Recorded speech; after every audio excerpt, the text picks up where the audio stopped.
বিসমিল্লাহির রহমানির রহিম। সম্মানিত বিনিয়োগকারী ভাই ও বোনেরা, আসসালামু আলাইকুম। শুভ অপরাহ্ন।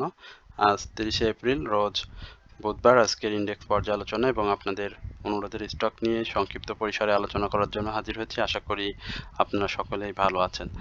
মার্কেটের আজকে ওপেনটি হয়েছিল 4,935 পয়েন্ট এবং হাই হয়েছিল 4,957 পয়েন্ট। মার্কেট দিনের শুরুটা গ্রিন ক্যান্ডেল দিয়ে করলেও সময় বাড়ার সঙ্গে সঙ্গে মার্কেট তার যে অবস্থান সেই অবস্থান থেকে বের হয়ে এসে রেড ক্যান্ডেল সৃষ্টি করে এবং দিন শেষে 17.7 পয়েন্ট নেগেটিভ করে 4,917 পয়েন্টে মার্কেট আজ ক্লোজ হয়েছে। মার্কেটের টার্নওভার গত দিনের তুলনায় আজকে বৃদ্ধি পেয়েছে কিছুটা, তবে সেটি খুব বেশি যে আশাব্যঞ্জক সেটি বলা যাবে না। মার্কেটে গত দিনে যে 291 কোটি টাকা লেনদেন হয়েছিল সেখান থেকে আজকে টার্নওভার বৃদ্ধি পেয়ে 326 কোটি টাকা, অর্থাৎ 35 কোটি টাকার লেনদেন কিন্তু আজকে বৃদ্ধি পেয়েছে। একই সঙ্গে মার্কেটের আপ ট্রেন্ড স্টক আজকে বৃদ্ধি পেয়েছে। 198টি স্টক আপ ট্রেন্ডে ছিল, ডাউন ট্রেন্ডে ছিল 175টি, আনচেঞ্জড অবস্থাতে ছিল 62টি। আজকে আপনারা জানেন যে আজকে সিকিউরিটি এক্সচেঞ্জ কমিশনের সামনে একটা বিক্ষোভ মিছিল রয়েছে এবং প্রতিবাদ সমাবেশ রয়েছে, যেখানে আমাদের একটাই দাবি, তার আমাদের যে বর্তমান রাশেদ খন্দকার মাসুদ তার পদত্যাগ এবং যে সেই সংস্কার যিনি হাতে নিয়েছেন সেই সংস্কার যদি করতে হয় তাহলে অবশ্যই মার্কেটকে বন্ধ রেখে সংস্কার করার জন্য বলা হয়েছে এবং এই সংস্কার চালাতে গিয়ে সাধারণ বিনিয়োগকারীরা যেন রাস্তায় নেমে না আসে এবং তাদের পরিবার নিয়ে যেন তারা রাস্তায় অবস্থান না করে, এই ধরনের কিছু দাবি আমরা তা জানিয়েছি আজকে মার্কেটের এই পরিস্থিতিতে। আমরা আজকেও আশা করেছিলাম যে আমরা ধৈর্য ধরতেছি, দেয়ালে পিঠ ঠেকে গিয়েছে, পিঠ এবং পেট দুটোই ঠেকে গিয়েছে, কিন্তু কোনো অবস্থাতেই মার্কেটকে আমরা সেভাবে আপট্রেন্ডে যাওয়ার মতো পরিস্থিতি দেখতে পাচ্ছি না। আমরা এর আগেও আপনাদেরকে, আমরা যারা অ্যানালিস্ট রয়েছি বা আপনারা যারা আলোচনা শোনেন তাদের বারবারই বলেছি যে মার্কেটের এই পরিস্থিতিতে 4,990 যে সাপোর্ট মার্কেট যখন ভেঙে ফেলে তখনই বলছিলাম যে মার্কেট কিন্তু 4,880 এই লেভেলে চলে আসবে। তো সেই অবস্থাটা কিন্তু দেখতে পাচ্ছেন যে 4,917.92 এই জায়গায় মার্কেট অবস্থান করছে এবং এই 4,880টাকে যদি ভেঙে ফেলে তাহলে মার্কেট 7,770-75 এই লেভেলে চলে আসবে। অর্থাৎ মার্কেটের যে ডাউন ট্রেন্ড সেই ডাউন ট্রেন্ডটা প্রতিনিয়তই হচ্ছে। কোনো স্টকের মধ্যে কোনো প্রাইস অ্যাকশনের মুভমেন্ট আমরা দেখতে পাচ্ছি না। দুই একটি স্টক মুভমেন্টে আসছে, বাট সেটিও কিন্তু সাস্টেনেবল না। তো যাই হোক, সে বিষয় নিয়েও আমরা একটু পরে স্টক আলোচনায় আপনাদের সাথে করব। টপ 10 গেনার লিস্ট সেটি আপনাদেরকে একটু সংক্ষিপ্ত পরিসরে জানিয়ে দিই। একই সঙ্গে আপনাদেরকে আলোচনার মধ্যে একটু অনুরোধ করব, অবশ্যই আপনারা আমার চ্যানেলটি সাবস্ক্রাইব করবেন। একই সঙ্গে আপনাদের যদি কোনো অনুরোধের স্টক থাকে সেটি অবশ্যই আপনারা কমেন্টসে লিখে আমাকে জানাবেন। এছাড়াও যারা প্রতিনিয়ত আমাকে শোনেন তাদেরকেও আন্তরিক ধন্যবাদ এবং কৃতজ্ঞতা প্রকাশ করছি। মাগুরা পিএলএক্স আজকে দেখতে পাচ্ছেন যে প্রাইস অ্যাকশন হচ্ছে। এটি আমাদের হোয়াটসঅ্যাপ গ্রুপ মেম্বারদের একটা চমৎকার স্টক, তারা সাজেস্ট করেছিল 4-5 দিন আগে, অনেকেই বাই করেছেন। আজকে তারা অবশ্যই ভালো একটা প্রফিট টেকিং জোনের মধ্যে রয়েছেন। এছাড়া মনসপুল আমরা দেখতে পাচ্ছি, কেডিএস, 3টি স্টক আমরা দেখতে পাচ্ছি আমাদের গ্রুপ মেম্বারদের যে আলোচনা হয় তাদের। আমি ব্যক্তিগতভাবে কোনো স্টক সাজেশন করি না এবং কাউকে বাই করার জন্য অনুরোধ বা সেল করার জন্য অনুরোধ এই ধরনের কোনো কিছুই বলি না। তারা আমার মেম্বার যারা রয়েছেন প্রায় 500-র উপরে মেম্বার হয়ে গিয়েছে, নতুন করে কাউকে অ্যাড করা হচ্ছে না। তো ওনাদের আলোচনা, অনেক ভালো ভালো বিনিয়োগকারী রয়েছেন, তো তাদের আলোচনায় আসলে স্টকগুলো থাকে এবং তারা যে স্টকগুলো অনুরোধ করেন সেই স্টকগুলোই মূলত আমি বেশি আলোচনা করি। এছাড়াও আমার কমেন্ট সেকশনে যারা অনুরোধ করেন তাদের স্টকগুলো নিয়ে আমি জানানোর চেষ্টা করি। একই সঙ্গে আপনাদের যারা আমার হোয়াটসঅ্যাপ গ্রুপ, আমার হোয়াটসঅ্যাপে নক করেন ব্যক্তিগতভাবে, আমি তাদের অনুরোধের স্টকগুলো নিয়েও কথা বলি। আজকে টেক্সটাইল সেক্টরে বেশ কিছু স্টক আমরা মুভমেন্টে দেখেছিলাম, প্রাইস অ্যাকশনের চেষ্টা করেছে, বাট যে প্রাইস অ্যাকশনটি করেছে সেটি 10-20 পয়সাটা আপনারাও দেখেছেন। টেক্সটাইলের আর 27টি স্টক আপ ট্রেন্ডে ছিল, ডাউন ট্রেন্ডে ছিল 22টি, ইকুয়াল ছিল 9টি। ইঞ্জিনিয়ারিং সেক্টরের আজকে 24টি স্টক আপ ট্রেন্ডে ছিল, ডাউন ট্রেন্ডে ছিল 14টি, ইকুয়াল ছিল 4টি। মিউচুয়াল ফান্ড মোটামুটি আজকে চেষ্টা করেছে, আমরা টপ গেনার লিস্টেও কিছু মিউচুয়াল ফান্ডকে দেখতে পেয়েছি। আপ ট্রেন্ডে 18টি স্টক রয়েছে, ডাউনে 6টি বা ইকুয়াল 12টি। ইন্স্যুরেন্স সেক্টর আজকে চেষ্টা করেছে, বেশ কয়েকটি ইন্স্যুরেন্স সেখানে আপ ট্রেন্ড দেখেই বুঝতে পারছেন 17টি স্টক আপ ট্রেন্ডে রয়েছে, ডাউন ট্রেন্ডে 24টি। তো এই হচ্ছে মূলত টপ সেক্টর বা গেনার লিস্ট নিয়ে একটু ধারণা দেওয়ার চেষ্টা করলাম আপনাদের। এরপরে আপনাদের যে অনুরোধের স্টকগুলো রয়েছে সেই স্টকগুলো নিয়ে মূলত কথা বলবো এবং আজকের যে ক্যান্ডেল বা চার্টটি তৈরি হয়েছে মার্কেটে সেটি একটু ধারণা দিয়ে আমরা সরাসরি আপনাদের অনুরোধের স্টকে চলে যাব। আজকেও মার্কেটের বেয়ারিশ ক্যান্ডেল যেটি গতকালকে তৈরি হয়েছিল, গতকালকের সেম একই ধরনের প্রায় ক্যান্ডেল আমরা দেখতে পাচ্ছি, বেয়ারিশ হারামি। এখানে সাপোর্ট যেটি বললাম যে এই 4880 এই লেভেলে সাপোর্ট রয়েছে, আর এর মধ্যে যে সাপোর্টগুলোর দু একটি সাপোর্ট আছে এগুলো খুব বেশি রেসপেক্ট করার মতো সাপোর্ট না। তো মার্কেট যদি পহেলা মে থেকে, মে মাসে আগামীকাল মার্কেট বন্ধ, তো আমরা রবিবার থেকে মার্কেটের যদি আপট্রেন্ডটা দেখতে পারি তাহলে সেটি আমাদের জন্য খুব ভালো হবে। আর যদি এটি প্রতিদিনের ন্যায় যদি প্রতি সপ্তাহের শুরুতে যেটি আমরা ব্ল্যাক সানডে দেখি সেটি যদি হয়ে যায় তাহলে কিন্তু 4880 এই জায়গাতে আমরা মার্কেট দেখতে পাবো। তো এই হচ্ছে মার্কেটের, আর মার্কেটের সর্বোপরি সবকিছু মিলিয়ে সেল সিগন্যাল রয়েছে সেটিও আপনারা নিশ্চয়ই জানেন। তো আপনাদের অনুরোধের যে স্টক সেটি নিয়ে একটু কথা বলি। প্রথমে রয়েছে নাভানা ফার্মা। এই স্টকটি নিয়ে বেশ কয়েকদিন আগেও আপনারা জানতে চেয়েছিলেন, গত দুদিন আগেও আলোচনা করেছিলাম আমার হোয়াটসঅ্যাপ গ্রুপ নিয়ে, আবারও আজকে জানতে চেয়েছেন। এখানে নাভানা ফার্মা বেশ ভালো প্রাইস অ্যাকশন করেছিল, তো সেখান থেকে আবারও এই জায়গা থেকে আমরা নাভানা ফার্মার একটা ব্রেকআউট করার পরে নাভানা ফার্মা ভালো প্রাইস অ্যাকশন করে 61 টাকা 40 পয়সা হাই করে রিসেন্টলি, সেখান থেকে বেশ ভালো একটা কারেকশন জোন শেষ করেছে এবং ভলিউমটা গেইন করার চেষ্টা করছে। গত দিনে কিন্তু স্টকটি আমরা দেখেছিলাম 51 টাকা 20 পয়সায় ক্লোজ হয়েছিল, আর ক্যান্ডেল প্যাটার্নটা কিন্তু গ্রিন এসেছিল, স্বাভাবিকভাবে একটা উত্থানে যাওয়ার জন্য সে তৈরি হয়েছিল। আজকে গত দিনের যে হাই ছিল 51 টাকা 70 পয়সা, তার উপরে ক্লোজ করে স্বাভাবিকভাবেই সে আপ ট্রেন্ডে রয়েছে এবং যার জন্য তৈরি হয়েছে এবং ভলিউমটা ক্রিয়েট করেছে। যারা 51 টাকা 30 পয়সা বা 50 টাকা বা 50-80 পয়সা এই লেভেলে, 50 টাকা 80 পয়সা এই লেভেলে যারা বাই করেছেন তাদের আমি বলবো যে স্টকটি থেকে প্রফিট টেকিং জোন হিসেবে অবশ্যই 57 টাকা 50 পয়সা এই লেভেলে আপনারা স্টকটি থেকে প্রফিট টেক করবেন। বাট তার আগে স্টকটির একটা ভালো বাধা রয়েছে 56 টাকা, সেটা যদি ব্রেকআউট করে সেক্ষেত্রে, আর যদি ব্রেকআউট করতে না পারে তাহলে 54 টাকা বা 53 টাকা 90 পয়সা এই লেভেলে আপনারা স্টকটি থেকে প্রফিট টেক করবেন। আর সাপোর্ট জোন যেটি সেটি 50 টাকা 80 পয়সা থেকে 51 টাকা 30 পয়সা এই লেভেলে সাপোর্টটা এখন পর্যন্ত বিদ্যমান থাকবে। একই সঙ্গে স্টকটির আরএসআই আমরা দেখতে পাচ্ছি আপ ট্রেন্ডে যাওয়ার জন্য চেষ্টা করছে এবং স্টকটিতে বায়ার চলে আসছে, বায়ারের একটা আধিক্যতা লক্ষ্য করা যাচ্ছে।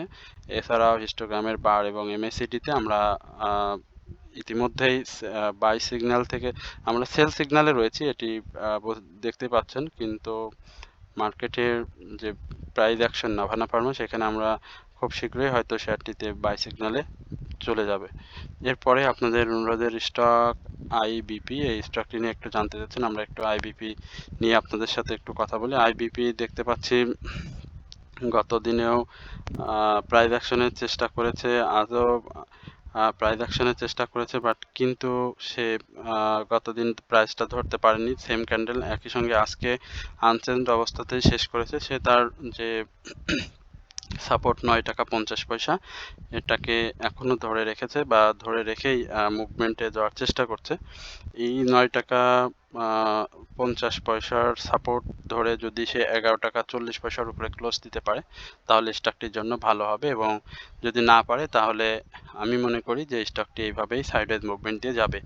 আর স্টকটিতে খুব অল্প পরিসরে বায়ার এসেছে সেটা আপনাদেরকে বলি, বায়ার চেষ্টা করছে আসার জন্য, আস্তে আস্তে বায়ার এখানে আসবে, আপনারা সেটি দেখতে পাচ্ছেন যে দেখেছেন আজকে কিন্তু 86,000 বাই হয়েছে এই আইবিপি।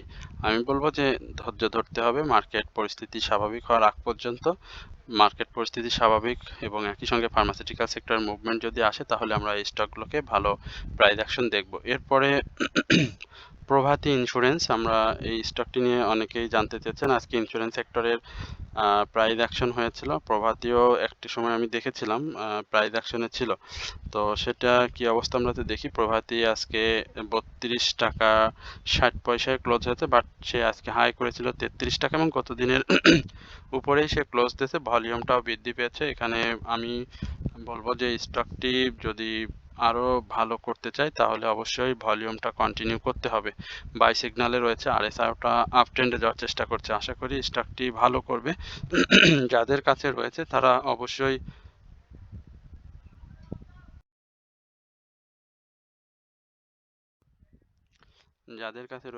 অবশ্যই স্টকটিতে হোল্ড করবেন। এখানে আমি একটা প্রেডিকশন আপনাদেরকে দিতে পারি, সেটা হচ্ছে যদি স্টকটি 33 টাকার উপরে ক্লোজ দিতে পারে তাহলে কিন্তু আমরা 35 টাকায় খুব সহজে স্টকটি পেয়ে যাব এবং সেখানে আমরা একটা সেল প্রেশার পাবো এবং সেখান থেকে যারা প্রফিট টেক করতে পারবেন, যাদের বাই রেঞ্জ রয়েছে 30 টাকা 80 পয়সা বা 30 টাকা 60 পয়সা এই লেভেলে, তারা কিন্তু ভালো প্রফিট পেয়ে যাবেন। তো ইন্স্যুরেন্স সেক্টরে যেহেতু মাঝে মাঝে আমরা কিছু স্টকের মুভমেন্ট দেখি, সেক্ষেত্রে আমরা প্রত্যাশা করতে পারি। আর স্টকটিতে যেহেতু বাই সিগন্যাল রয়েছে এবং আজকের হিস্টোগ্রামের বার যেটি দেখতে পাচ্ছেন, সেখানে কিন্তু ক্যান্ডেলটি গত দিনে যে ধূসর ক্যান্ডেল সেখান থেকে বের হয়ে গাঢ় সবুজ হয়েছে। তো আশা করি স্টকটি ভালো করবে। এরপরে টেক্সটাইল সেক্টরের বেশ কিছু স্টক আজকে অনুরোধের স্টক ছিল, তার মধ্যে একটি ছিল সায়াম কটন।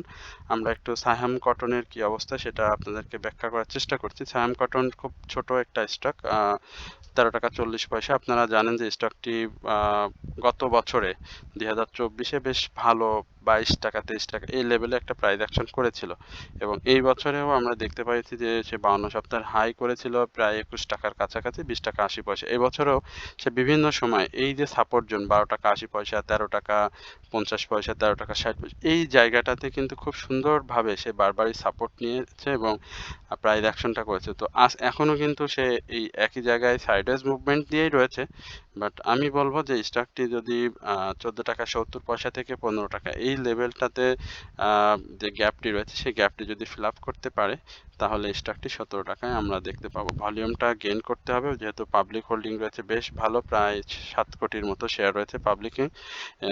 আশা করি সেটি যদি করতে পারে এবং একই সঙ্গে টেক্সটাইল সেক্টরে যে ছোট ছোট স্টকগুলো রয়েছে, আমরা পূর্বে দেখেছিলাম যে প্রাইস অ্যাকশন, এবং সেই প্রাইস অ্যাকশনটা কিন্তু হয়েছিল গত যে 52 সপ্তাহের হাই ছিল, যখন আমাদের ইন্ডেক্স যখন 52 সপ্তাহের হাই, 52 সপ্তাহ ডাউন ক্রিয়েট করেছিল, সেখান থেকে কিন্তু স্টকগুলো প্রাইস মুভমেন্টে এসেছিল। তো এবারও কিন্তু সেই একই জায়গায় আমরা আমাদের যে ইন্ডেক্স রয়েছে সেখানে অবস্থান করছে এবং প্রত্যেকটি স্টকের প্রাইস অ্যাকশন কিন্তু সেই জায়গাতে। তো আশা করা যায় ইন্ডেক্স এখান থেকে মুভমেন্টে আসলে কিন্তু ভালো করবে। এরপরে আর নতুন করে আজকে দেখতে পাচ্ছেন যে স্টকটিতে বাই সিগন্যাল এসেছে। এরপরে ম্যারিকো, আমরা আপনারা এই স্টকটি নিয়ে জানতে চাচ্ছেন। ম্যারিকো এটা দীর্ঘমেয়াদী বিনিয়োগের জন্য খুব ভালো একটি স্টক, আমার নিজেরও আছে ম্যারিকো। আপনারা ম্যারিকো সম্পর্কে জানতে চাচ্ছেন। আমি ম্যারিকো দেখেন আজকে ক্যান্ডেলটা ভালো আসেনি এখানে। ম্যারিকোর মুভমেন্ট আমার কাছে যেটি মনে হয়েছিল, যদি 2500 আজকে যদিও 2541 টাকায় ক্লোজ হয়েছে, বাট আমি বলবো যে 2555 2550 বা 2560 এই লেভেলে যদি ক্লোজটা দিতে পারতো, যেহেতু তার হাইটা ছিল 2602 তাহলে ভালো হতো।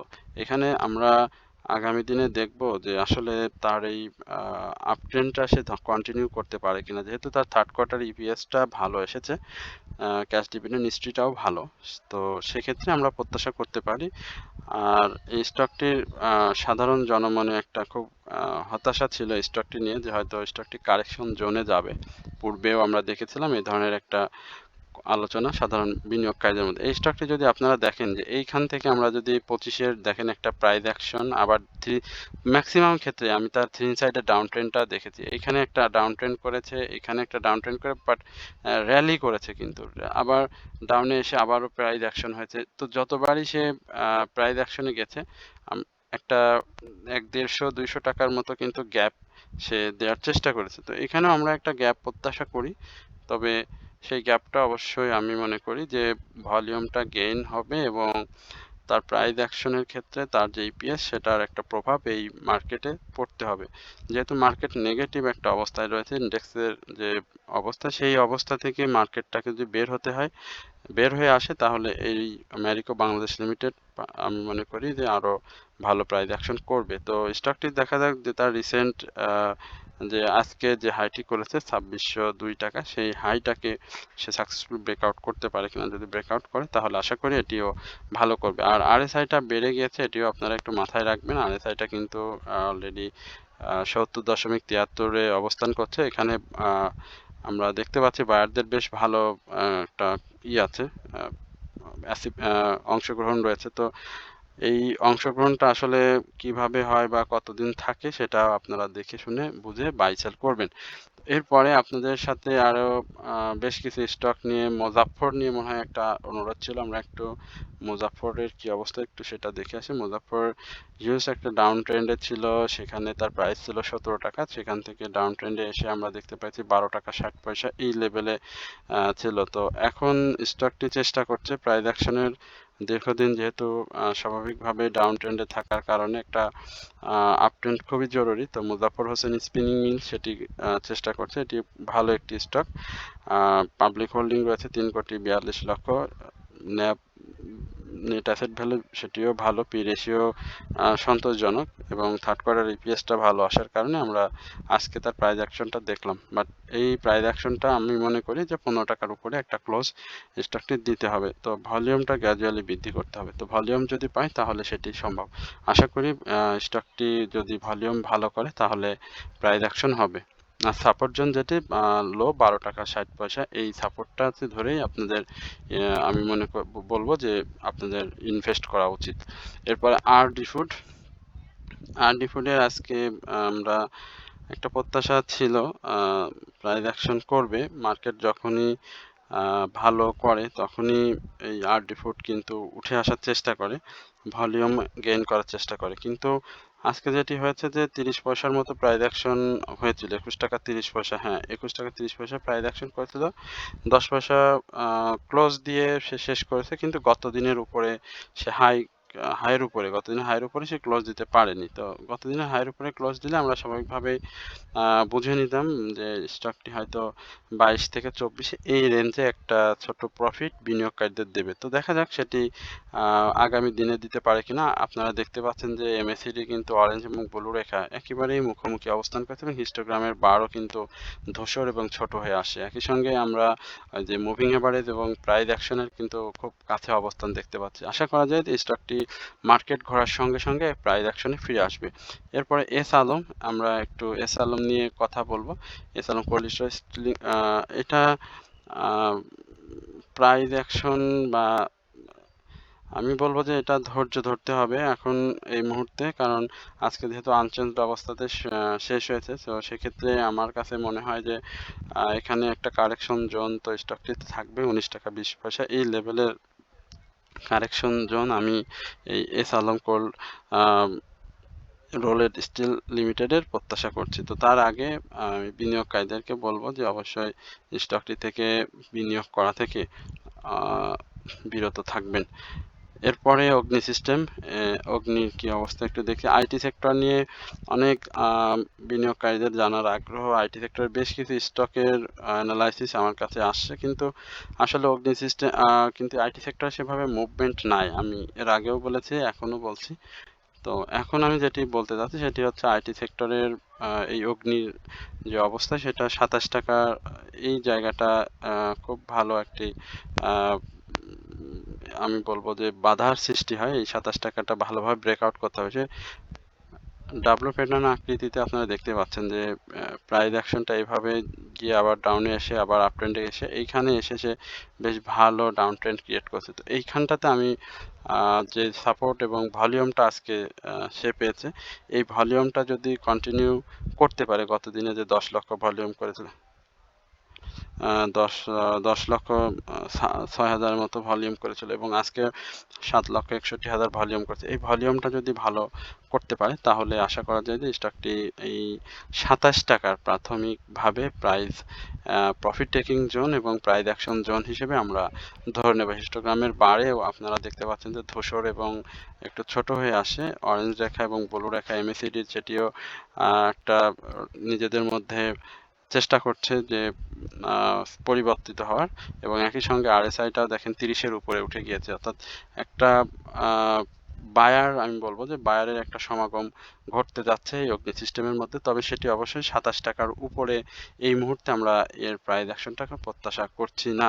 এরপরে আপনাদের আরেকটি স্টক রয়েছে ফোয়াং ফুড। আমরা একটু ফোয়াং ফুড নিয়ে দেখি কি অবস্থা। ফোয়াং ফুডের অবস্থা কি অবস্থায় রয়েছে আমরা এটা দেখে আপনাদের আজকের মতো ফোয়াং ফুড সাইডওয়েজ মুভমেন্ট রয়েছে এবং এখানে আমরা ফোয়াং ফুডের 14 টাকা 30 পয়সার উপরে একটা ক্লোজ প্রত্যাশা করি এবং সেটা যদি দিতে পারে তারপরে আমরা দেখব যে আসলে এটার প্রাইস অ্যাকশনটা কেমন হয়।